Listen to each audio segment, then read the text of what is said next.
Two fuel additives are being tested to determine their effect on gasoline mileage.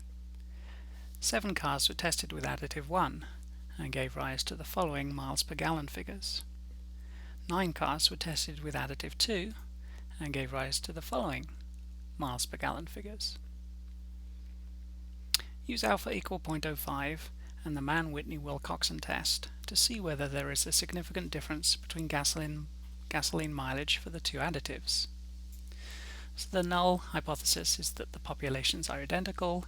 The alternative hypothesis is that the populations are not identical.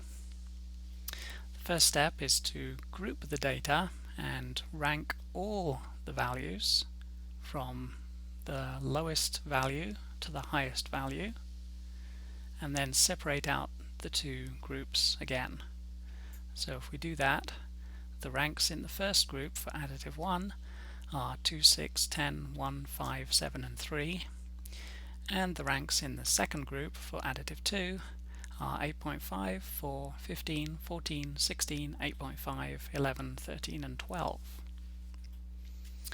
Next we're going to add up the ranks for the first group, which is for additive 1 in this case, and that comes to 34. Next we calculate the mean and the standard deviation for the normal distribution that we use to find out the p-value. The mean comes to 59.5 and the standard deviation comes to 9.4472.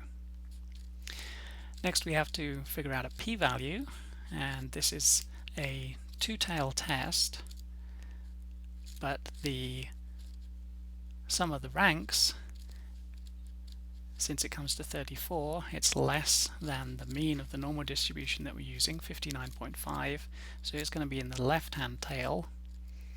So what we'll do is figure out the tail area in the left-hand tail and multiply that by 2 to get our p-value. And we just have to be a little bit careful to apply a continuity correction. So instead of using 34, we'll use 34.5 in our calculation. And if we do that, we come up with a value of minus 2.65. And looking up the standard normal table, the tail area to the left of minus 2.65 comes to 0.0040. And if we multiply that by 2, since this is a two-tail test, we'll get 0.0080. And that's less than our significance level alpha. So we reject the null in favor of the alternative, and there is evidence that the two additives are not identical.